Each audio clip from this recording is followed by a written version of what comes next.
ꯍꯥꯞꯆꯒꯗꯧꯔꯤꯕ ꯋꯥꯔꯤꯁꯤ ꯃꯅꯤꯄꯨꯔꯒꯤ ꯐꯥꯎꯔꯕ ꯑꯏꯕ ꯅꯣꯡꯊꯣꯡꯕꯝ ꯀꯨꯟꯖꯃꯣꯍꯟ ꯁꯤꯡꯍꯥꯅ ꯏꯔꯝꯕ ꯋꯥꯔꯤ ꯃꯆꯥꯅꯤ.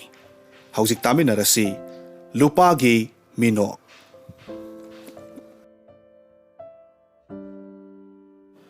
ꯅꯤꯡꯊꯝꯊꯥꯒꯤ ꯑꯌꯨꯛꯀꯤ ꯈꯣꯏꯊꯨꯝꯅꯔꯕ ꯅꯨꯡꯁꯥ ꯌꯥꯏꯅ ꯌꯥꯏꯅ ꯃꯥꯡꯒꯣꯟꯗ ꯐꯝꯗꯨꯅ ꯑꯉꯥꯡꯁꯤꯡꯒꯤ ꯆꯦ ꯌꯦꯡꯗꯨꯅ ꯂꯩꯔꯝꯃꯤ. ꯇꯦꯁ ꯄꯔꯤꯈ꯭ꯌꯥꯒꯤ ꯆꯦꯅꯤ. ꯊꯣꯏꯅ ꯀꯨꯞꯊꯅ ꯌꯦꯡꯂꯝꯗꯦ. ꯆꯥꯎꯔꯥꯛꯅ ꯌꯦꯡꯂꯒ ꯑꯩꯅ ꯄꯤꯅꯤꯡꯕ ꯃꯥꯔꯛ ꯈꯔ ꯄꯤꯗꯨꯅ ꯌꯥꯝꯅ ꯊꯨꯅ ꯂꯣꯏꯁꯤꯟꯅꯅꯕ ꯂꯥꯛꯅꯔꯝꯃꯤ. ꯃꯔꯝꯗꯤ ꯍꯌꯦꯡꯒꯤ ꯅꯨꯃꯤꯗꯥꯡꯗ ꯆꯦ ꯌꯦꯡꯕ ꯂꯣꯏꯗꯕ ꯌꯥꯗꯦ ꯍꯥꯏꯕ ꯄ꯭ꯔꯤꯟꯁꯤꯄꯜꯒꯤ ꯑꯀꯟꯕ ꯅꯣꯇꯤꯁꯀꯤ ꯆꯩꯔꯥꯛ ꯂꯩꯔꯤ. ꯑꯗꯨꯅ ꯋꯥꯈꯜ ꯆꯣꯏꯊꯣꯛꯍꯟꯕ ꯇꯧꯗꯅ ꯆꯦꯁꯤꯡ ꯑꯗꯨꯗ ꯌꯥꯔꯤꯕ ꯃꯈꯩ ꯄꯨꯛꯅꯤꯡ ꯑꯁꯤ ꯆꯪꯅꯅꯕ ꯂꯥꯛꯅꯔꯝꯃꯤ. ꯇꯣꯏꯡꯒꯨꯝꯕꯁꯨꯡ ꯑꯗꯨ ꯀꯟꯅ ꯄꯨꯛꯅꯤꯡ ꯈꯨꯗꯨꯝ ꯆꯟꯅꯕ ꯂꯥꯛꯅꯔꯤꯉꯩ ꯑꯀꯥꯏꯕ ꯑꯃ ꯄꯤꯔꯔꯦ. ꯆꯦ 3-4ꯗꯪ ꯌꯦꯡꯕꯇ ꯉꯥꯏꯔꯦ. ꯇꯨꯡꯂꯣꯝꯗꯒꯤ ꯑꯍꯜ ꯑꯣꯏꯔꯞ ꯇꯧꯕ ꯈꯣꯟꯖꯦꯜ ꯑꯃꯅ ꯑꯩꯒꯤ ꯄꯨꯛꯅꯤꯡ ꯐꯥꯖꯤꯟꯕꯒꯤ ꯁꯥꯖꯦꯜꯗꯨ ꯊꯨꯒꯥꯏꯔꯔꯦ. "ꯏꯕꯨꯡꯉꯣ, ꯀꯔꯤꯒꯨꯝꯕ ꯑꯃꯇꯪ ꯍꯪꯖꯒꯦ." ꯑꯩ ꯍꯥꯏꯐꯦꯠ ꯁꯥꯎꯅꯤꯡꯉꯤ, ꯑꯗꯨꯕꯨ ꯈꯨꯝꯗꯕꯗꯤ ꯌꯥꯗꯕꯅꯤꯅ ꯈꯨꯝꯃꯤ. "ꯀꯔꯤ ꯑꯣꯏꯔꯕꯅꯣ?" "ꯑꯣꯖꯥ ꯀ꯭ꯔꯤꯁꯅ ꯃꯣꯍꯟꯕꯨ ꯁꯪꯒꯥꯏꯗ ꯂꯩꯕꯤꯕ꯭ꯔꯥ?" "ꯑꯩꯅꯤ. ꯀꯔꯤ ꯑꯣꯏꯔꯕꯅꯣ?" ꯑꯦ ꯋꯥꯔꯧꯕꯤꯕ ꯌꯥꯗꯦ. ꯈꯪꯖꯗꯗꯨꯅ ꯇꯧꯕꯅꯤ.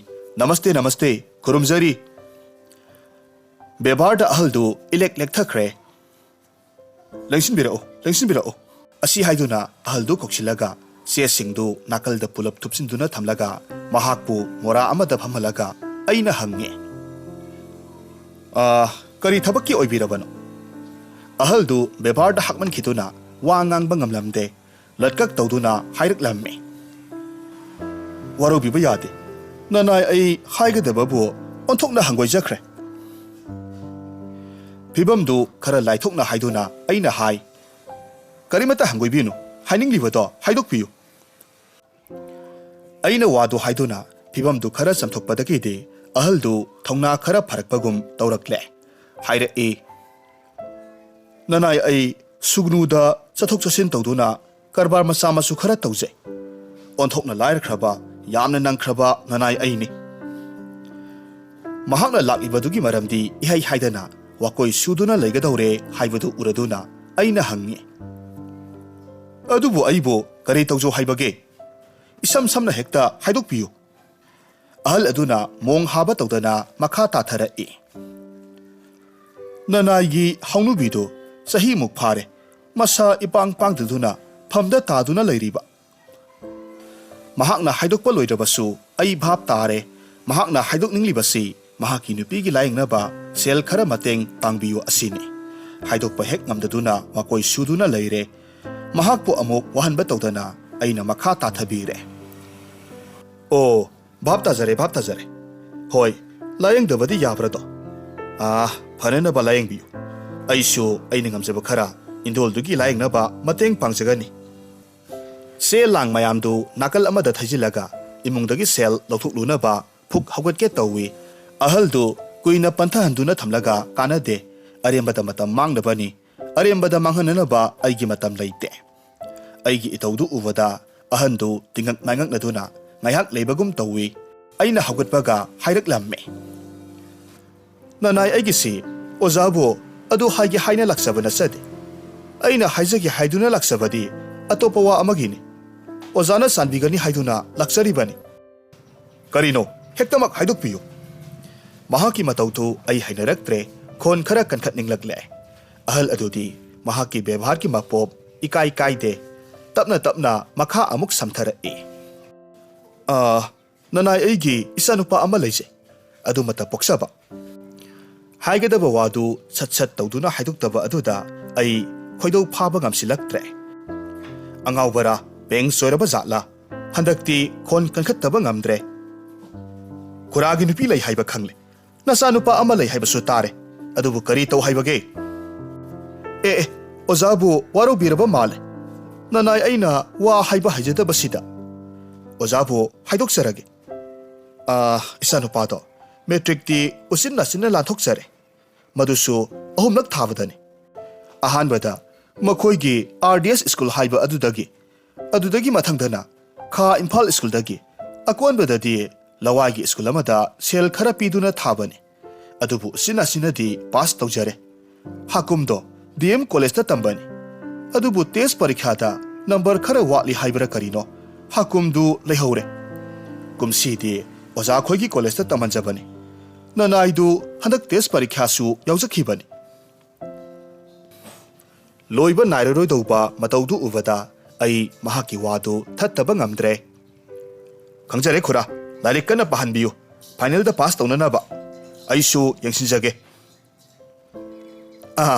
ꯌꯥꯝꯅ ꯅꯨꯡꯉꯥꯏꯖꯔꯦ ꯑꯣꯖꯥꯒꯤ ꯋꯥꯁꯤ ꯇꯥꯖꯕꯗ ꯑꯍꯜꯗꯨ ꯃꯁꯥ ꯈꯤꯡ ꯈꯤꯡ ꯂꯥꯎꯔꯛꯄꯒꯨꯝ ꯇꯧꯔꯛꯏ ꯑꯗꯨꯅꯅꯤ ꯑꯣꯖꯥꯒꯤ ꯅꯥꯛꯇ ꯂꯥꯛꯆꯔꯤꯕꯁꯤ ꯑꯉꯥꯡꯗꯨꯅꯁꯨ ꯑꯣꯖꯥꯒꯤ ꯕꯥꯠꯇ ꯍꯥꯏꯗꯨꯅ ꯂꯩꯈ꯭ꯔꯦ ꯑꯣꯖꯥꯒꯤꯗ ꯑꯃꯨꯛꯇꯪ ꯆꯠꯂꯨꯁꯣ ꯍꯥꯏꯕꯁꯤꯅ ꯈꯥꯡꯕ ꯉꯝꯗꯗꯨꯅ ꯂꯥꯛꯆꯔꯤꯕꯅꯤ ꯅꯅꯥꯏꯗꯣ ꯃꯃꯤꯡ ꯕꯤꯗ꯭ꯌꯥꯔꯇꯅ ꯀꯧꯕꯅꯤ ꯃꯍꯥꯛꯀꯤ ꯔꯣꯜ ꯅꯝꯕꯔꯁꯨ ꯆꯦꯁꯤꯗ ꯏꯗꯨꯅ ꯄꯤꯔꯛꯂꯤꯕꯁꯤꯅꯤ ꯊꯕꯥꯛꯀꯤ ꯈꯥꯎꯗꯒꯤ ꯆꯦꯖꯦꯠ ꯑꯃ ꯂꯧꯊꯣꯔꯛꯇꯨꯅ ꯑꯩꯉꯣꯟꯗ ꯄꯤꯁꯤꯜꯂꯛꯏ ꯆꯦꯖꯦꯠ ꯑꯗꯨꯗ ꯏꯔꯤ ꯅꯣꯡꯃꯥꯏꯊꯦꯝ ꯕꯤꯗ꯭ꯌꯥꯔꯇꯅ ꯔꯣꯜ ꯅꯝꯕꯔ 74 PU ꯑꯥꯔꯠꯁ ꯑꯍꯜꯗꯨ ꯈꯔ ꯊꯨꯅ ꯆꯠꯈꯤꯅꯕ ꯍꯥꯏꯗꯨꯅ ꯑꯩꯁꯨ ꯋꯥ ꯃꯈꯥ ꯁꯝꯊꯔꯛꯇꯅꯕ ꯇꯧꯔꯦ ꯐꯔꯦ ꯈꯨꯔꯥꯕꯨ ꯆꯦꯆꯦꯠꯁꯤ ꯊꯝꯕꯤꯔꯝꯃꯣ ꯑꯩ ꯌꯦꯡꯖꯒꯦ ꯑꯗꯨꯕꯨ ꯑꯍꯜꯗꯨꯗꯤ ꯋꯥ ꯂꯣꯏꯁꯤꯟꯕ ꯍꯩꯕ ꯖꯥꯠ ꯑꯣꯏꯔꯝꯗ꯭ꯔꯦ ꯑꯃꯨꯛ ꯃꯈꯥ ꯇꯥꯊꯔꯛꯏ ꯑꯣꯖꯥꯕꯨ ꯅꯅꯥꯏ ꯑꯩꯗꯤ ꯂꯥꯏꯔꯤꯛ ꯃꯌꯦꯛ ꯑꯃ ꯐꯥꯎꯕ ꯈꯪꯖꯄꯣꯠ ꯅꯠꯇꯦ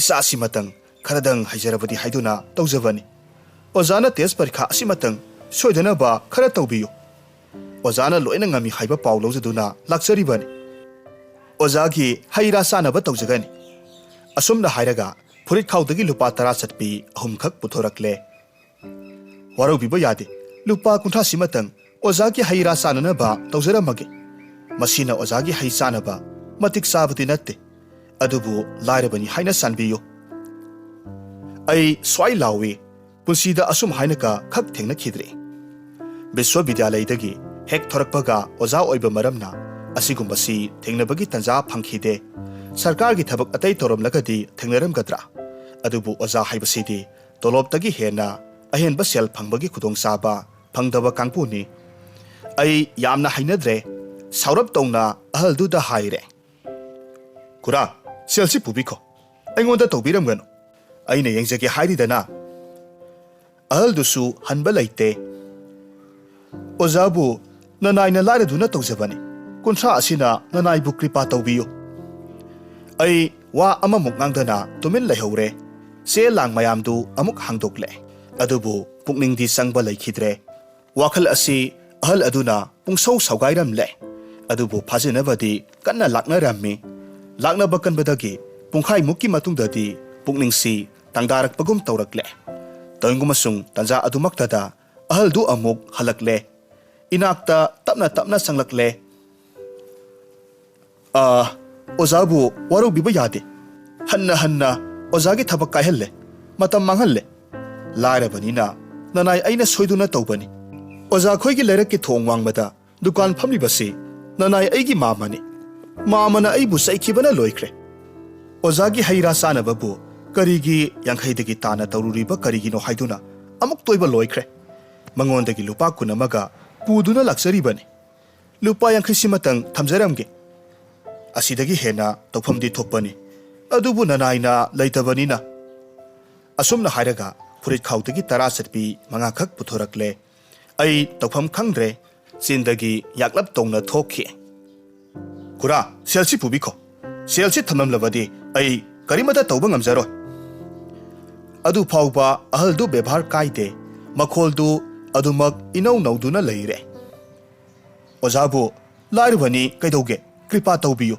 ꯅꯆꯥꯅꯤ ꯅꯅꯥꯏꯅꯤ ꯑꯩ ꯍꯟꯗꯛꯇꯤ ꯆꯥꯅꯅ ꯁꯥꯎꯔꯦ ꯈꯨꯔꯥ ꯑꯩꯕꯨ ꯀꯔꯤ ꯑꯣꯏꯅ ꯈꯟꯕꯤꯕꯒꯦ ꯑꯩ ꯏꯟꯖꯤꯅꯤꯌꯔ ꯅꯠꯇꯦ ꯗꯥꯛꯇꯔ ꯅꯠꯇꯦ ꯑꯩꯁꯦ ꯑꯣꯖꯥꯅꯤꯅꯦ ꯑꯣꯖꯥ ꯈꯨꯔꯥ ꯂꯦꯡꯕꯤꯕ ꯌꯥꯔꯅꯤ ꯑꯩ ꯊꯕꯛ ꯌꯥꯝꯅ ꯆꯤꯟꯕꯖꯥꯠꯅꯤꯀꯣ ꯍꯣꯏ ꯐꯅꯤ ꯆꯠꯆꯔꯒꯦ ꯑꯗꯨꯕꯨ ꯅꯆꯥꯅꯤ ꯅꯅꯥꯏꯅꯤ ꯆꯥꯟꯕꯤꯌꯨ ꯑꯁꯨꯝꯅ ꯍꯥꯏꯔꯝꯂꯒ ꯑꯍꯜꯗꯨ ꯍꯟꯗꯛꯇꯤ ꯊꯣꯛꯈ꯭ꯔꯦ ꯆꯥꯛ ꯏꯁꯤꯡ ꯆꯥꯔꯒ ꯀꯣꯂꯦꯖ ꯆꯠꯅꯅꯕ ꯍꯥꯏꯗꯨꯅ ꯐꯤꯔꯣꯜ ꯁꯦꯠꯂꯤꯉꯩ ꯃꯦꯃꯤ ꯃꯃꯥꯅ ꯆꯪꯁꯤꯜꯂꯛꯇꯨꯅ ꯍꯥꯏꯔꯦ ꯂꯩꯒꯤ ꯑꯁꯥꯃꯟꯗꯣ ꯂꯨꯄꯥ 110 ꯊꯣꯛꯑꯦ ꯍꯥꯏ ꯂꯨꯄꯥ 50ꯗꯤ ꯄꯤꯔꯝꯂꯦ 70 ꯋꯥꯠꯍꯧꯔꯤ ꯈꯔ ꯊꯨꯅ ꯄꯤꯔꯛꯎ ꯍꯥꯏꯔꯛꯏ ꯋꯥꯗꯨ ꯇꯥꯕꯗ ꯂꯋꯥꯏꯗ ꯕ꯭ꯔꯖ ꯇꯥꯕꯒꯨꯝ ꯇꯧꯈ꯭ꯔꯦ ꯇꯣꯂꯣꯞ ꯈꯔ ꯐꯪꯂꯛꯄ ꯑꯁꯤꯗꯒꯤ लेगी असामन चामा कुन खाइदोख्रबदी करिनो तौगदबा लेकागी क्लब की सेनखाई चैरिटी शो की टिकेट कल्चरल इंटीग्रेशन की डोनेशन मरुप इबोतोन की मसानुपी लुहोंबगी पोटपांग डॉक्टर की विजिटिंग हिदाक लेबगी पैसा कदाइदनो तोलोपना खांगदौरिबा खोनसी खंगहौदना कंथोखी खंगदे खंगदे अइंगोंदा हाइरेनो कदाइदगिनो थीदुना हुमदुना नंगना थोकपा तौख्रो वादु तावदा मेमी मामा मखा तारमदे माइथोंदु सुक्तोक्तुना खोंथांग दंगदंग थांदुना थुना थोक्की नंगा लेमिनबसी पेंजरे हाइबगी मतानी खंथरुरबदी नुंगसिबा जातनी अतोपा नुपा अमदा लेजरमलबदी नहाना सना लिकोन्ना मसा पुमलंग लंगलमलगदबनी तोलोपतगी हेना फंगदबा कॉलेज के ओजा इंगोंदा लेदुना मांगनजरबा जातनी करीगी खोइदौ सावगतलोइदगे तोमचौना फंगलिबा तोलोपसी कयानोंदी खंगदे अदुबु मतु मसादी लई मसीजदगी हेना नुंगाइना थमली सही अमतदा मैट्रिक पास तौमिनबनी अइना फर्स्ट डिवीजन दा तोमचौना थर्ड डिवीजन दा लारिक तंबसी वाई हाइदुना मैट्रिक पास तौरबा मतुंग सही अदुमक्तदा तोमचौ PWD की केरानी ओइना संखिबनी हौजिकसु PWD की केरानी ओइरी अदुबु सही खरा असिदा योम कई फजना साख्रे मतु मसा सनाना योमख्रे अदुगा अइदी MA की सर्टिफिकेट तानरिङैदा इपाना साबिरंबा योम कई तेकिबा खंगहौद्रे मेमी ममागी लई असामन ताबदा लवाइदा ब्रज ताबगुम तौरे खंगनिंग निंसिंगलए ngसाइगी अहलदो महाकिदुबु रोल नंबर 74 हाइकिबगुम तौखी अइसी ओंथोकना पंगहौइदा फना फलमदबसु अइना पास तहनबदी ngamiदना एग्जामिनेशन बोर्ड ता अइ याउरिबा पोटपु अइना हाइरुबसु नतना मीना पिजरकलबा फावदा अइना लहौदे सेलदु लहौरगा कैदौगे कनानासु खंगबा नतबा कनानासु वायाम नगदबा लैत्रबा अदुदा अइना अफबा सादुना लहौदे करंबा शास्त्रदा याउबगे ओजाना सेल साहिदे हाइबसिबो डॉक्टर इंजीनियर ऑफिसर सिंगना सेल साबा याई हाइबसिदे करंबा शास्त्रदा इबगे असिनी ओजा सिंगबु मयामना अपंगबा मसिंगदा चलिबसि करिमता ओइदना उरिबसि सेलदु लहौरमलबदी मेमीगी ममागी लई असामनगी mateꯡ खरदंग ओइरमगदबनी युमदगी थोक्तुना करंबा कांदा कॉलेज यौखिबनो खंगहौदे लंबीदा मी अमता थेंगनरमदबगुम तौखी कॉलेज तसु पुंगिंगसी खोइरांग खोइसाउनदुना मथोंग मरम अमता खंगलमदे ngसाइगी अहलदुता निंगसिंगदुना लैरम्मी ओ अइसी ओंथोकना पंगहौइदा अइसी मी ओइरोय कॉलेज लोइरगा मरुप मपंग अमगिदा चत्तबा यादुदुना चतलुरे युमदा हंजिलकपा मतमदा नुमिदांग पुंग मापलोम तारे अइगी कादा फिरोल होंदोकलिङै मेमी ममा परप परप संसिलए हक्सांग पुंबसी हुमांग अनपी कांखिबा खंगहौदे ngसाइगी लै असामनदु अमुक्का नाकोंगसिदा याइसिल्लबा तारे इमांगदा यामना नकना संसिलक्तुना हाइरई से निंसिंगलिङैसिदा ngसाइ अयुक लाक्लंबा अहलदुना मोइबाजीदगी लुपा हुमफुद्रा पुई हाइदुना पिरम्मी प्रेक प्रेक लाउरबा तरासपी तरेतो तास की से पाइबदौना मेमीगी ममाना पाइरिबदु उरे अइ ज्ञान मांगबगुम तौवी अइना वा अमत्ता ngang सब लेप्तुना लैबदु उवदा मेमीगी ममा तरासपी सिंगदु टेबल मथक्ता थम्मे तरासपी सिंगदुदा अइ मुन्ना येंगदुना लैरे मखोइसु अइबु सागदौबगुम मुन्ना येंगदुना लैबगुम तौरी ngaihaktुदा अइना खलई अइसी ओजानिको इपुकनिंग असिदा अमुकसु नोकनिंगबगुम तौरई अइगी इतौदु उवदा तरासपी सिंगदुसु नोकमी तौबगुम तौरखी अइबु करेमनरिब्रा मेमीगी ममासु अइबु मुन्ना येंगदुना लैरम्मी अइना येंथोखिबदा हाइफेट नोंगलई महाकना असुम हाइना हाइफेट नोकपसी उखिदबा फना कुइरबनी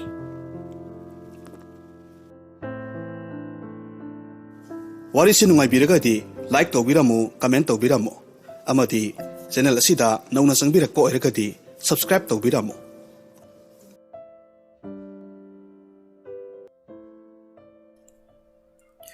यामना ngaliङै matamda apikpa khullamada yamna lairaba matai manau makhoi ani leiramme nupa dugi mingna piba aduga nupi dugi mingna ningolai kauramme makhoi ani gi masanupi ahum lei khungang dugi oinadi pibagi imungna mayam maraktagi khwaidagi lairaba imung haibadu oiramme nungti numit khudingi ꯄꯤꯕꯥꯅ ꯃꯤꯒꯤ ꯂꯧꯕꯨꯛꯇ ꯆꯠꯂꯒ ꯊꯕꯛ ꯁꯨ ꯅꯣꯝꯗꯨꯅ ꯏꯃꯨꯡꯗꯨ ꯄꯨꯔꯝꯃꯤ ꯑꯗꯨꯒ ꯃꯍꯥꯛꯀꯤ ꯅꯨꯄꯤ ꯅꯤꯡꯉꯣꯜꯂꯩꯁꯨ ꯃꯄꯨꯔꯣꯏꯕꯒꯤ ꯃꯇꯦꯡ ꯄꯥꯡꯕ ꯑꯣꯏꯅ ꯈꯨꯡꯒꯪꯗꯨꯒꯤ ꯏꯅꯥꯛ ꯀꯩꯔꯥꯛ ꯈꯨꯟꯕꯁꯤꯡꯒꯤ ꯐꯤꯁꯨ ꯐꯤꯖꯥꯝꯅꯆꯤꯡꯕꯗ ꯊꯕꯛ ꯀꯌꯥ ꯃꯔꯨꯝ ꯌꯥꯎꯁꯤꯟꯗꯨꯅ ꯁꯦꯜ ꯈꯔ ꯈꯔ ꯇꯥꯟꯖꯔꯝꯃꯤ ꯑꯗꯨꯕꯨ ꯃꯈꯣꯏ ꯑꯅꯤꯅ ꯌꯥꯝꯅ ꯀꯟꯅ ꯍꯣꯠꯅꯔꯕꯁꯨ ꯃꯆꯥꯁꯤꯡ ꯑꯗꯨꯗꯤ ꯃꯅꯤꯡ ꯊꯨꯡꯍꯟꯕ ꯉꯝꯂꯝꯗꯦ ꯑꯗꯨꯒ ꯃꯈꯣꯏꯅ ꯁꯨꯔꯤꯕ ꯊꯕꯛꯇꯨꯗꯤ ꯁꯦꯜ ꯌꯥꯝꯅ ꯐꯪꯕ ꯊꯕꯛꯃꯛꯇꯤ ꯅꯠꯇꯕꯅꯤꯅ ꯆꯔꯥ ꯍꯦꯟꯗꯨꯅ ꯃꯕꯨꯛ ꯂꯥꯝꯂꯒ ꯈꯥꯡꯕꯁꯨ ꯑꯗꯨꯃꯛ ꯌꯥꯎꯔꯝꯃꯤ ꯅꯣꯡꯃꯒꯤ ꯅꯨꯃꯤꯠ ꯑꯃꯁꯨ ꯄꯤꯕꯥ ꯑꯃꯗꯤ ꯅꯤꯡꯉꯣꯜꯂꯩ ꯃꯈꯣꯏ ꯑꯅꯤꯅ ꯁꯨꯅꯤꯡꯉꯥꯏ ꯊꯕꯛ ꯑꯃꯠꯇ ꯐꯪꯗꯕꯗꯒꯤ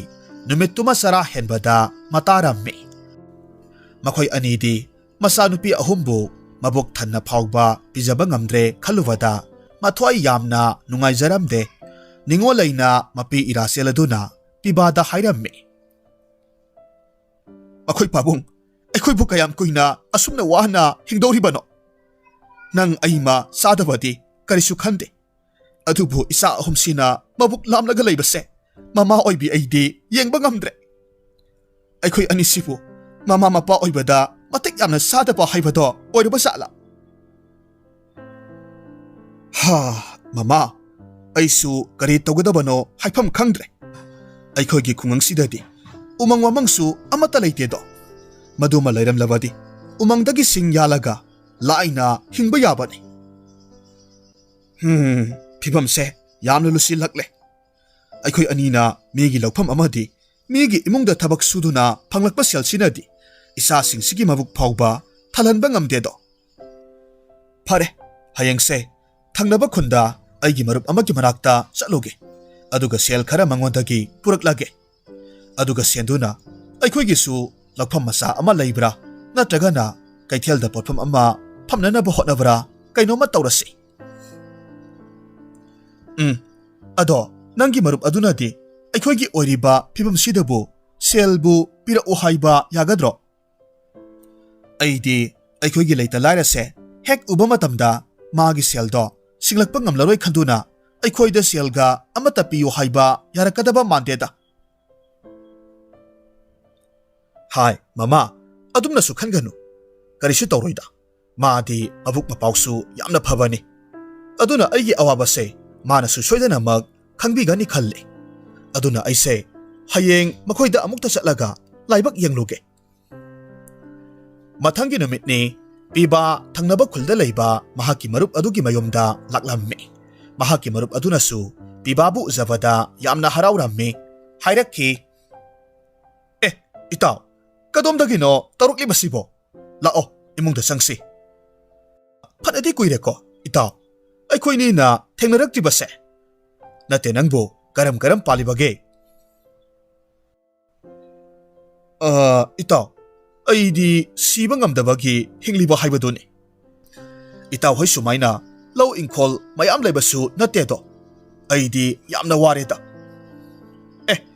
ꯀꯔꯤꯅꯣ ꯍꯥꯏꯔꯤꯕꯁꯤꯕꯨ ꯅꯠꯇꯦ ꯅꯪꯕꯨ ꯐꯤꯕꯝ ꯌꯥꯝꯅ ꯆꯥꯗꯕꯔꯅꯦ ꯍꯣꯏ ꯏꯇꯥꯎ ꯑꯩ ꯌꯥꯝꯅ ꯋꯥꯔꯦ ꯑꯗꯨꯅ ꯑꯩꯅ ꯂꯥꯛꯂꯤꯕꯁꯦ ꯏꯇꯥꯎꯗꯒꯤ ꯁꯦꯜ ꯈꯔ ꯄꯨꯒꯦ ꯍꯥꯏꯗꯨꯅ ꯂꯥꯛꯆꯔꯤꯕꯅꯤ ꯏꯇꯥꯎꯅ ꯄꯤꯔꯛꯄ ꯁꯦꯜꯗꯨꯅ ꯂꯧꯐꯝ ꯃꯆꯥ ꯑꯃꯔ ꯀꯔꯤꯅꯣ ꯂꯩꯔꯒ ꯍꯤꯡꯅꯅꯕ ꯍꯣꯠꯅꯗ꯭ꯔꯕꯗꯤ ꯐꯤꯕꯝꯁꯦ ꯌꯥꯝꯅ ꯁꯣꯛꯆꯤꯜꯂꯛꯀꯗꯧꯔꯦ ꯑꯩꯅ ꯁꯣꯛꯄꯗꯤ ꯂꯥꯏꯔꯗꯅ ꯑꯩꯒꯤ ꯏꯆꯥ ꯑꯍꯨꯝꯗꯨ ꯐꯥꯎꯕ ꯃꯕꯨꯛ ꯊꯟꯅ ꯄꯤꯖꯕ ꯉꯝꯁꯤꯜꯂꯛꯇ꯭ꯔꯦ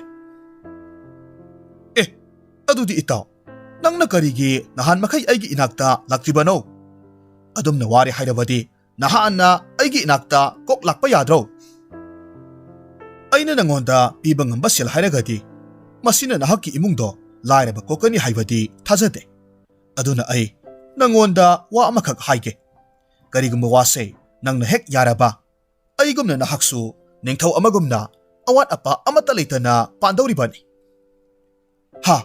ꯃꯗꯨꯗꯤ ꯀꯔꯝꯕ ꯋꯥꯅꯣ ꯁꯨꯝꯗꯧꯕꯅꯤ ꯏꯇꯥꯎ ꯋꯥꯐꯝꯁꯦ ꯅꯪꯅ ꯀꯅꯥ ꯑꯃꯠꯇꯗ ꯍꯥꯏꯗꯣꯛꯄꯗꯤ ꯌꯥꯗꯦ ꯑꯩꯁꯨ ꯊꯕꯛꯁꯦ ꯇꯧꯔꯒ ꯅꯨꯡꯉꯥꯏꯅ ꯍꯤꯡꯂꯤꯕꯅꯤ ꯑꯗꯨꯅ ꯅꯪꯁꯨ ꯑꯩꯅ ꯍꯥꯏꯗꯧꯔꯤꯕ ꯊꯕꯛꯁꯦ ꯇꯧꯔꯣ ꯐꯔꯦ ꯑꯗꯨꯗꯤ ꯂꯥꯛꯑꯣ ꯑꯩꯒ ꯄꯨꯟꯅ ꯊꯕꯛ ꯑꯃ ꯆꯠꯂꯨꯁꯤ ꯑꯗꯨꯒ ꯍꯣꯔꯦꯟ ꯅꯪꯅ ꯇꯧꯒꯗꯕ ꯊꯕꯛꯇꯣ ꯑꯩꯈꯣꯏꯅꯤꯅ ꯆꯠꯀꯗꯧꯔꯤꯕ ꯃꯐꯝꯁꯤ ꯌꯧꯔꯒ ꯂꯣꯏꯅꯃꯛ ꯈꯪꯂꯒꯅꯤ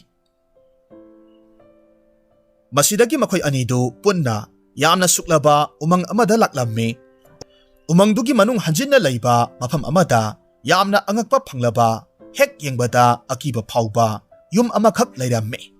Yumdugi manungda makhoi ani sangsilaklamme. Pibadi mahakna tawribasibu karino magi marup asina mabu purakliba mafamsibu kadaidano haina matomta wahang kaya marum hangjaramme. Ngaihakki matungdagidi yumdugi ka amadagi makoi marang yamna somba hek yengbada akiba phauba nupa amakhak thoraklamme. Pibagi marup aduda hairakhi. Hai, kari tawre nangna nupa amabu aigi nakta puraga laklibase. Ipu, nupa se aiga yamna luna tinajaba marupni. Aduga magi mingna piba kawi. Mahak se yamna lairaba misak amani. Aduna mahakpu inak khulhannabagidamak aingonda tahonkiba thabak adumag mahakpusu tahonbiyu. Oh, adugi oire. Phare phare. Adudi nangi marup se aigi nakta thamlammo. Aduga mahakka wari khara sakige ko. Aduga nangdi nayumda hankro. Hoi ipu. Masi haiduna pibagi marup tu satkige tawi. Matamaduda pibana mahaki marup adugi makuttu pharaga hairammi.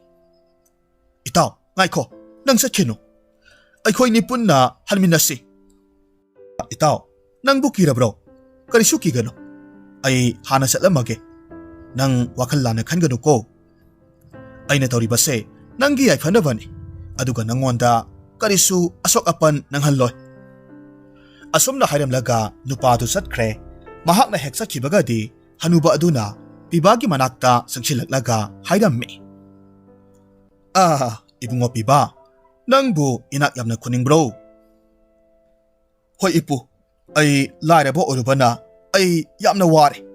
Ay ginung sirabi itu, isa ahumdu pauba, mabuk tan na pizaba ngamsilaktre. Aduna ay inakunba miyoy ama oiningi. Phare phare. Adudi ipu wa haige ko. Yamna muna taw. Nangna inakhungi hairabadi nahaki na sanupi ahumdugi punsido kathokpa tai. Ha, kari haibo ipu. Pakhat kanu. Nahaki na sanupi ahumdo karisu siba nabadi tawro. Adubune makhoi ahumdu awaba kharadi mayok na dawribani.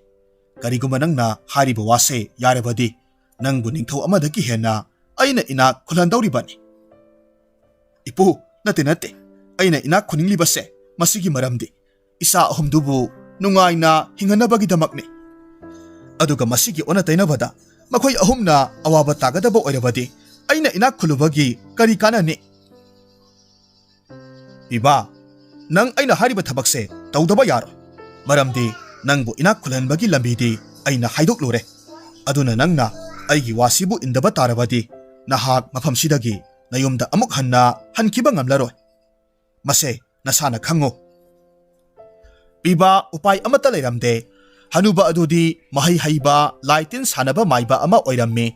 Maramaduna piba hanuba adugi langda thuraga laikre. Mahak nanthokpa ngamlaroy haibasi masana khanglammi. Masidagi upay leitabadagi hanubadugi wa atu yaba tarammi. Masidagi hanubaduna khaw masa amada karigumba amuba masugi uful khara haplaga pibada piraklammi aduga hairammi. Se, masi loksillo. Masigi uful se horen nangi na sanupi ahal na sagadaba sagluk aduda hapsillo. Aduga hayeng nongan baga nahak se yamna inakhunba miyoy ama oiragadabani. Aduga aikhoy anina tawriba thabak se nahak na kanamatada haidokpa yade. Karigumba nahaki nasindudagi wafam sibu haidokiba thoklabadi nangi nasa ahumdo loinamak sidawribani. Masida sunatana nangsu angawba miyoy ama oina oigadawribani. Hoy ipu, ay wafamse kanadasu haidokzaro. Phare phare. Adudi nangsu amuk yaukroko. Pibasu hoy haiduna hanubadudagi uful mayom adubu lauraga mayumda halaklammi.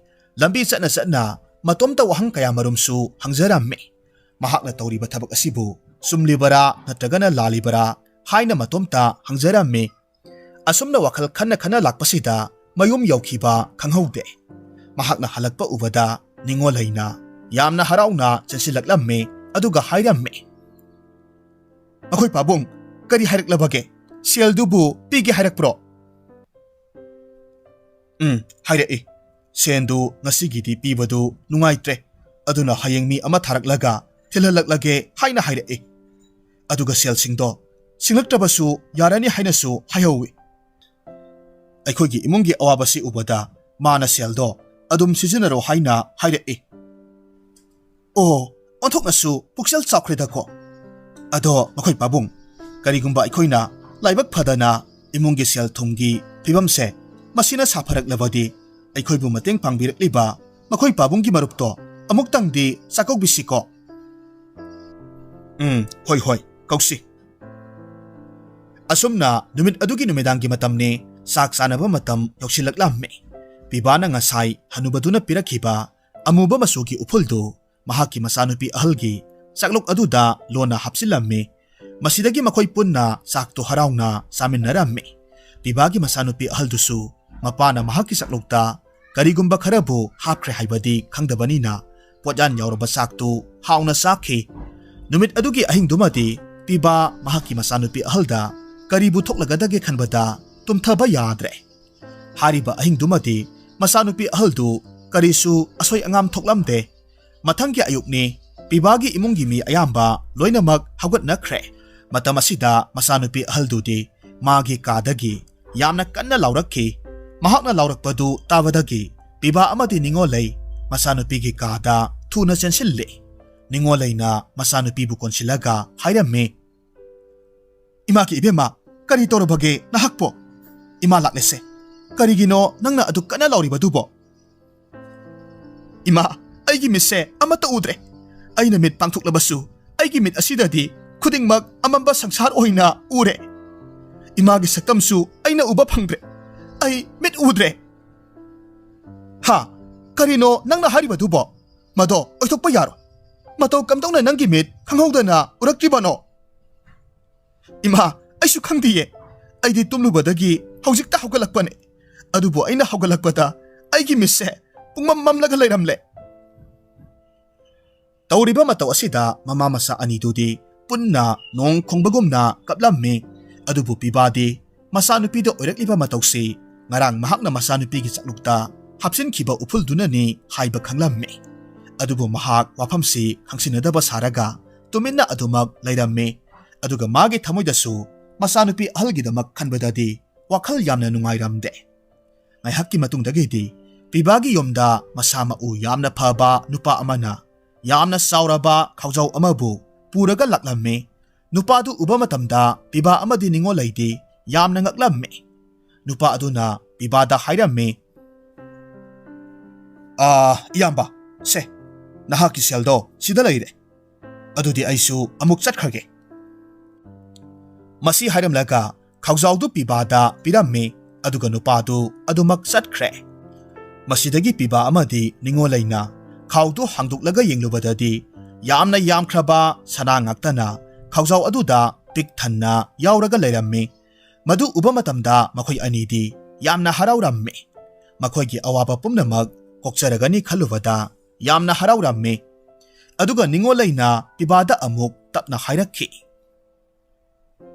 ꯃꯈꯣꯏ ꯄꯥꯕꯨꯡ ꯁꯅꯥ ꯃꯌꯥꯝꯁꯦ ꯑꯩꯈꯣꯏꯅ ꯀꯥꯏꯊꯣꯛꯂꯒ ꯆꯥꯔꯕꯁꯨ ꯂꯣꯏꯕ ꯅꯥꯏꯔꯣꯏ ꯑꯗꯨꯅ ꯁꯅꯥ ꯃꯌꯥꯝꯁꯤꯗꯒꯤ ꯈꯔ ꯑꯃꯕꯨ ꯀꯥꯏꯊꯣꯛꯂꯒ ꯏꯆꯥ ꯑꯍꯜꯒꯤ ꯇꯥꯡꯂꯤꯕ ꯃꯤꯠꯁꯦ ꯃꯥꯏꯕꯔꯥ ꯃꯥꯏꯕꯤꯔꯥ ꯑꯃꯇꯪꯗꯤ ꯇꯥꯟꯅꯔꯒ ꯌꯦꯡꯁꯤꯕ ꯄꯤꯕꯥꯅ ꯈꯨꯝꯃꯤ ꯌꯦꯡꯂꯒꯨꯝꯁꯤꯗ ꯏꯁꯣꯔ ꯃꯥꯅ ꯑꯩꯒꯤ ꯏꯆꯥꯁꯤꯒꯤ ꯃꯔꯥꯏꯕꯛꯇ ꯑꯁꯨꯝꯅ ꯊꯣꯛꯎ ꯍꯥꯏꯗꯅ ꯇꯝꯂꯝꯂꯕꯅꯤ ꯑꯗꯨꯅ ꯅꯪ ꯑꯩꯅ ꯐꯅ ꯀꯟꯅ ꯏꯆꯥꯁꯦ ꯅꯨꯡꯁꯤꯔꯤꯕꯅꯤ ꯍꯥꯏꯗꯨꯅ ꯌꯦꯡꯕ ꯇꯥꯔꯒꯁꯨ ꯏꯆꯥꯒꯤ ꯃꯤꯠ ꯑꯁꯤꯗꯤ ꯑꯃꯨꯛ ꯍꯟꯅ ꯎꯔꯛꯂꯔꯣꯏꯗꯣ ꯀꯩꯅꯣ ꯃꯈꯣꯏ ꯄꯥꯕꯨꯡꯅ ꯍꯥꯏꯔꯤꯕꯗꯨꯕꯣ ꯏꯁꯣꯔꯅ ꯇꯝꯂꯝꯃꯤ ꯍꯥꯏꯗꯨꯅꯁꯨ ꯏꯆꯥꯁꯤꯕꯨ ꯑꯁꯨꯝ ꯑꯋꯥꯕꯁꯤ ꯈꯥꯡꯍꯜꯂꯒ ꯊꯝꯒꯗ꯭ꯔꯣ ꯑꯩꯈꯣꯏꯁꯨ ꯈꯔ ꯃꯈꯩꯗꯤ ꯍꯣꯠꯅꯔꯒ ꯌꯦꯡꯕ ꯌꯥꯏꯗꯅ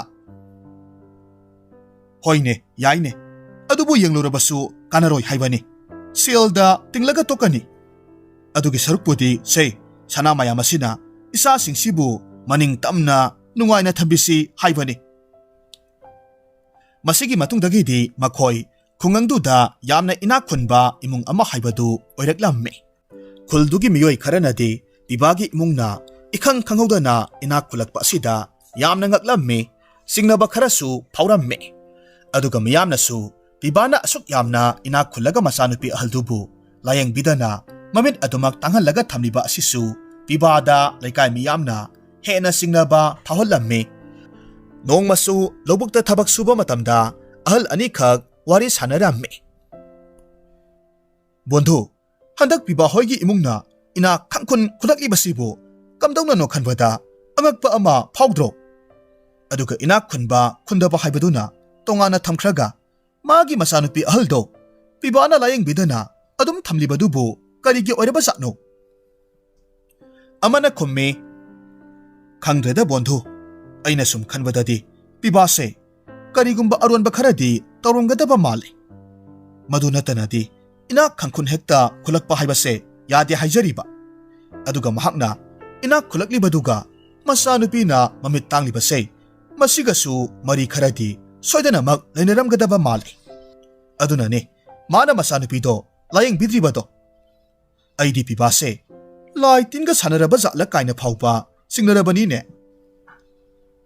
hoine he madusu oiramba yaine hauzik kanse lai tin sanaraga sen painaba honaba miyoi kayama laire haibase nakoi aikhoinasu hena khanglibaduni adubu masigi wasidi aikhoina makhoida hektamak hairubasu yaba natedo nakhoigi karina thau leiduna awat apa saribano hektamak haidoribani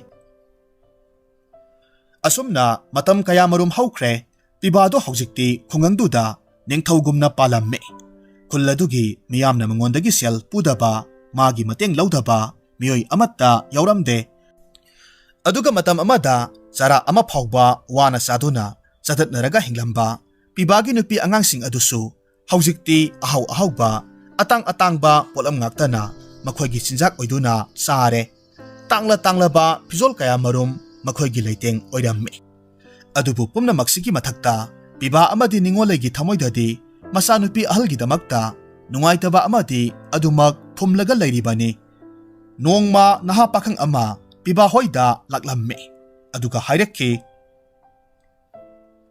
ho yumsibu kana leibage khura pibabu leibidabro leirabadi mapan somta amukta thokpira o piba nupaduna kaurakpadu tabadagi mapanda thorakki aduga hairamme ibunga nahakpu kanano kari hage haibano kura aise thangnaba khulda leiba maiba ahaldugi sebarini hayengse khurabu ahalduna magi sangaida laktaba yade haidana pau pibira e nupadugi wadu tarubata haujikti pibana khangle madudi maiba hanubaduna mahakpu maga haina khibagi matung inna magi masanupi yaimabu amuk kathokhinabagi matam oirakle haiba laklibane masidagi pibana khonjeldu khara tablapna hairamme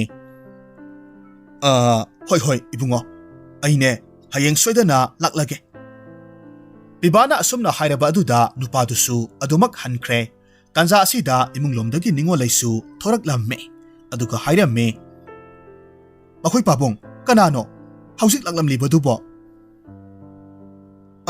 kainoni thangnaba khulda leiba aikhoigi mateng pangbirakhiba aigi marupto yamna kanna naraga leiraba male aduga hayengse aibu magi manakta amukta la'u haiduna pau pirakpani haima adudi makhoi pabung hayeng chatpado aisu lakke aiga oina punna anabado hangba satminasi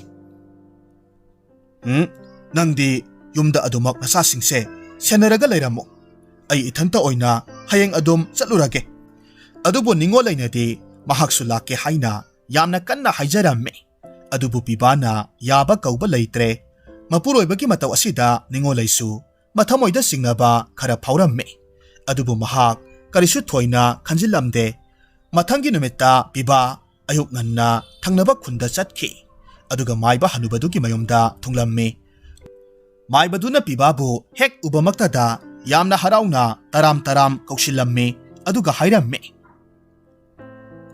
piba haujikti nahakina sanupi yaimado amuk kathokhinabagi matam oire pibana hairamme ipu aina ahanba ayi sanupi ahalbu ꯀꯠꯊꯣꯛꯈꯤꯕ ꯃꯇꯝꯗ ꯑꯩꯒꯤ ꯊꯃꯣꯏꯗ ꯍꯥꯏꯅꯤꯡꯉꯥꯏ ꯂꯩꯇꯅ ꯑꯋꯥꯕ ꯆꯩꯅꯥ ꯑꯃ ꯐꯪꯈꯤ꯫ ꯑꯗꯨꯅ ꯂꯦꯝꯍꯧꯔꯤꯕ ꯏꯆꯥꯅꯨꯄꯤ ꯑꯅꯤꯁꯤꯕꯨꯗꯤ ꯃꯆꯦꯒꯤ ꯑꯗꯨꯒꯨꯝꯅ ꯑꯋꯥꯕ ꯅꯪꯍꯟꯕꯗꯣ ꯑꯩ ꯄꯥꯝꯗ꯭ꯔꯦ꯫ ꯑꯗꯨꯅ ꯏꯄꯨꯅ ꯌꯥꯔꯒꯗꯤ ꯏꯆꯥꯅꯨꯄꯤ ꯑꯅꯤꯁꯤꯗ ꯀꯔꯤꯁꯨ ꯇꯧꯕꯤꯔꯒꯅꯨ꯫ ꯍꯥꯏ, ꯀꯔꯤꯅꯣ ꯅꯪꯅ ꯍꯥꯏꯔꯤꯕꯗꯨꯕꯣ? ꯅꯠꯇꯦ, ꯅꯪꯕꯨ ꯉꯥꯎꯔꯕ꯭ꯔꯣ? ꯅꯨꯄꯥ ꯑꯃ ꯑꯣꯏꯔꯒ ꯀꯔꯤꯒꯤ ꯑꯗꯨꯛ ꯄꯥꯡꯗ꯭ꯔꯤꯕꯅꯣ? ꯀꯔꯤꯒꯤ ꯍꯥꯏꯅꯈꯤꯕ ꯋꯥꯗꯨ ꯉꯥꯛꯄ ꯉꯝꯗ꯭ꯔꯤꯕꯅꯣ? ꯀꯔꯤꯒꯨꯝꯕ ꯅꯪꯅ ꯑꯩꯒꯤ ꯋꯥ ꯑꯁꯤꯗ ꯍꯥꯏꯕ ꯏꯟꯗ꯭ꯔꯕꯗꯤ ꯅꯪꯅ ꯍꯧꯖꯤꯛ ꯅꯤꯡꯊꯧ ꯑꯃꯒꯨꯝꯅ ꯍꯤꯡꯖꯔꯤꯕꯗꯣ ꯃꯨꯠꯊꯔꯛꯀꯗꯧꯔꯤꯕꯅꯤ, ꯑꯗꯨꯒ ꯍꯥꯟꯅꯒꯨꯝꯅ ꯋꯥꯅ ꯍꯤꯡꯗꯧꯔꯤꯕꯅꯤ, ꯑꯗꯨꯒ ꯅꯍꯥꯛꯀꯤ ꯂꯦꯝꯍꯧꯔꯤꯕ ꯅꯆꯥꯅꯨꯄꯤ ꯑꯅꯤꯗꯨꯒꯤ ꯄꯨꯟꯁꯤꯗꯨꯁꯨ ꯃꯥꯡꯈꯤꯗꯧꯔꯤꯕꯅꯤ꯫ ꯄꯤꯕꯥ ꯍꯟꯗꯛꯁꯨ ꯎꯄꯥꯏ ꯂꯩꯇ꯭ꯔꯦ, ꯑꯗꯨꯅ ꯃꯍꯥꯛ ꯌꯥꯅꯤꯡꯗ ꯌꯥꯅꯤꯡꯗ ꯍꯅꯨꯕꯗꯨꯒꯤ ꯋꯥꯗꯨ ꯌꯥꯕ ꯇꯥꯔꯝꯃꯤ꯫ ꯃꯁꯤꯗꯒꯤ ꯍꯥꯟꯅꯒꯤ ꯃꯇꯧꯒꯨꯝ ꯎꯐꯨꯜ ꯑꯃꯨꯕ ꯈꯔ ꯍꯅꯨꯕ ꯑꯗꯨꯅ ꯄꯤꯕꯥꯗ ꯄꯤꯔꯛꯈꯤ, ꯑꯗꯨꯒ ꯃꯆꯥꯅꯨꯄꯤ ꯌꯥꯏꯃꯗꯨꯒꯤ ꯁꯛꯂꯨꯛꯇ ꯍꯥꯞꯆꯤꯟꯅꯕ ꯍꯥꯏꯔꯝꯃꯤ꯫ ꯍꯥꯏꯔꯤꯕ ꯅꯨꯃꯤꯠꯇꯨꯒꯤ ꯅꯨꯃꯤꯗꯥꯡꯗ ꯄꯤꯕꯥꯅ ꯃꯆꯥꯅꯨꯄꯤ ꯌꯥꯏꯃꯒꯤ ꯁꯛꯂꯨꯛꯇ ꯑꯃꯨꯕ ꯎꯐꯨꯜꯗꯨ ꯍꯥꯞꯆꯤꯜꯂꯝꯃꯤ, ꯑꯗꯨꯒ ꯃꯆꯥꯅꯨꯄꯤꯗꯨꯁꯨ ꯈꯪꯗꯕꯗꯒꯤ ꯆꯥꯛꯇꯨ ꯍꯔꯥꯎꯅ ꯆꯥꯈ꯭ꯔꯦ꯫ ꯑꯁꯨꯝꯅ ꯅꯨꯃꯤꯠꯇꯨ ꯍꯧꯈ꯭ꯔꯦ꯫ ꯃꯊꯪꯒꯤ ꯅꯨꯃꯤꯠꯅꯤ꯫ ꯄꯤꯕꯥꯒꯤ ꯃꯆꯥꯅꯨꯄꯤ ꯌꯥꯏꯃꯗꯨ ꯍꯟꯗꯛꯇꯤ ꯋꯥ ꯉꯥꯡꯕ ꯑꯃꯠꯇ ꯊꯣꯛꯈꯤꯗ꯭ꯔꯦ, ꯑꯗꯨꯒ ꯃꯍꯥꯛꯀꯤ ꯃꯅꯥꯗꯨꯁꯨ ꯄꯨꯡꯄꯪ ꯄꯪꯈꯤꯗꯨꯅ ꯃꯤꯅ ꯉꯥꯡꯅꯔꯤꯕ ꯋꯥꯁꯤꯡ ꯑꯁꯤ ꯇꯥꯕ ꯉꯝꯂꯝꯗꯦ꯫ ꯑꯣꯏꯔꯛꯂꯤꯕ ꯃꯇꯧ ꯑꯁꯤꯗ ꯅꯤꯡꯉꯣꯜꯂꯩꯗꯤ ꯃꯄꯨꯔꯣꯏꯕ ꯄꯤꯕꯥꯒꯤ ꯃꯐꯝꯗ ꯍꯦꯟꯅ ꯍꯦꯟꯅ ꯆꯤꯡꯅꯕ ꯀꯌꯥꯃꯔꯨꯝ ꯐꯥꯎꯔꯝꯃꯤ꯫ ꯀꯔꯤꯅꯣ ꯍꯟꯗꯛ ꯑꯩꯒꯤ ꯏꯆꯥꯁꯤꯡ ꯑꯁꯤꯗ ꯈꯪꯍꯧꯗꯅ ꯑꯣꯏꯔꯛꯂꯤꯕꯁꯤꯕꯣ? ꯃꯁꯤ ꯄꯨꯝꯅꯃꯛꯁꯦ ꯃꯈꯣꯏ ꯄꯥꯕꯨꯡꯅ ꯃꯥꯒ ꯂꯨꯅ ꯆꯥꯅ ꯇꯤꯟꯅꯩ ꯍꯥꯏꯕ ꯅꯨꯄꯥꯗꯨꯒꯤ ꯃꯅꯥꯛꯇ ꯆꯠꯂꯨꯕꯒ ꯍꯦꯛꯇꯃꯛ ꯑꯣꯏꯔꯛꯈꯤꯕ ꯉꯥꯛꯇꯅꯤ꯫ ꯑꯗꯨꯅ ꯃꯈꯣꯏ ꯑꯅꯤꯒꯤ ꯃꯔꯛꯇ ꯀꯔꯤꯒꯨꯝꯕ ꯑꯔꯣꯟꯕ ꯋꯥ ꯈꯔꯗꯤ ꯂꯩꯔꯝꯒꯅꯤ ꯍꯥꯏꯕꯁꯦ ꯑꯩꯅ ꯊꯥꯖꯩ꯫ ꯑꯗꯨꯕꯨ ꯍꯧꯖꯤꯛꯃꯛꯇꯤ ꯑꯩꯁꯨ ꯑꯁꯦꯡꯕꯗꯣ ꯈꯪꯗ꯭ꯔꯤꯕꯅꯤꯅ ꯆꯤꯟꯁꯦ ꯀꯥꯡꯊꯣꯛꯂꯨꯕ ꯌꯥꯕ ꯅꯠꯇꯦ꯫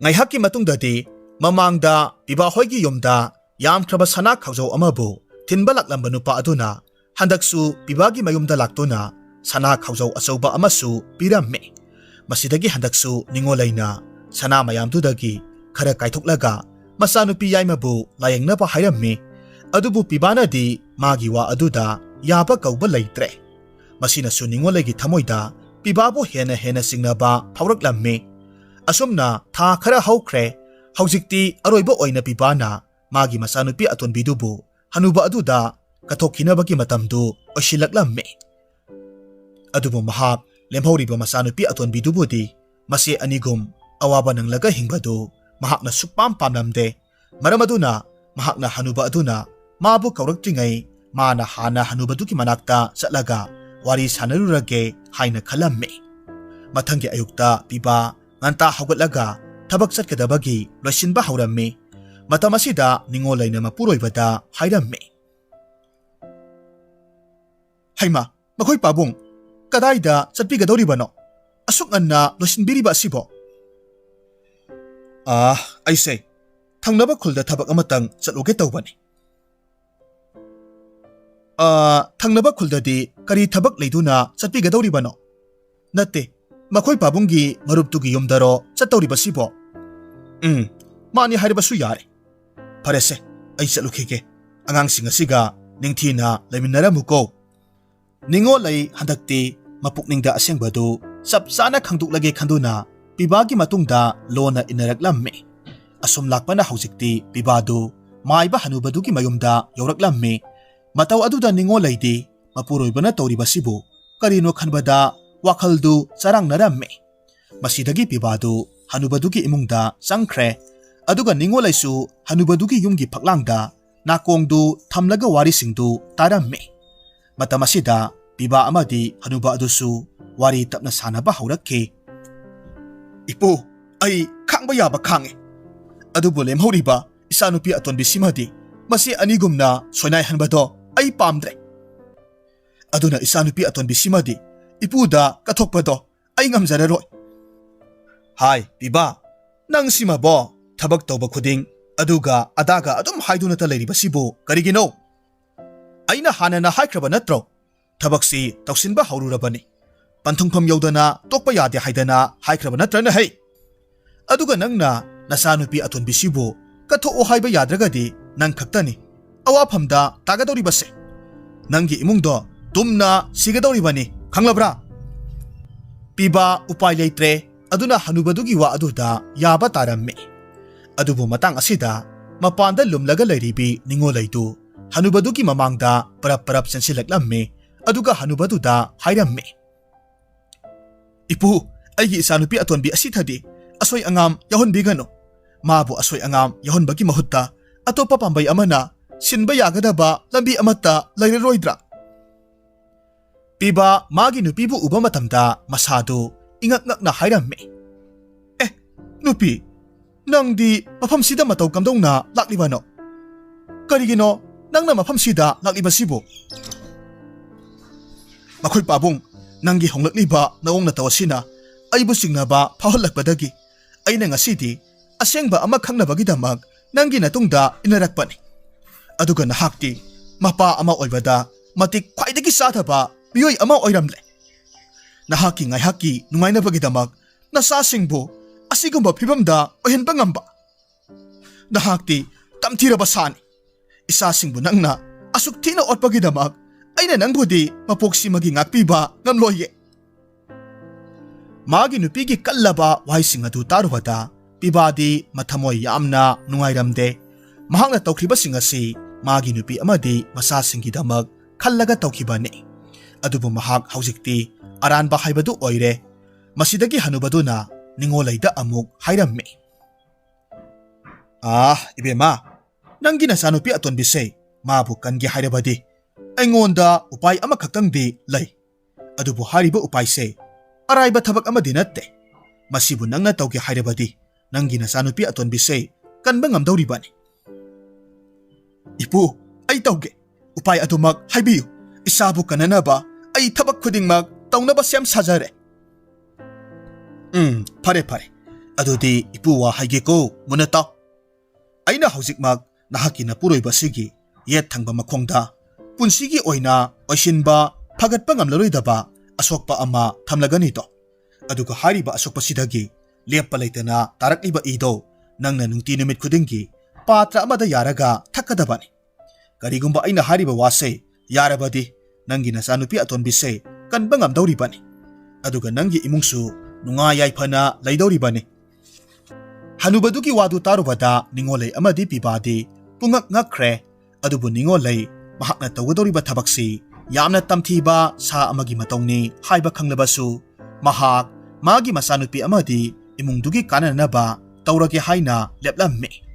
Aduga tabak adubo tawnabagi ayabadusu mahak na hanubaduda pitokre masidagi hanubadu na pibagi yet thangba makhongda karigumba athauba posak amana yamna thina sokhallammi.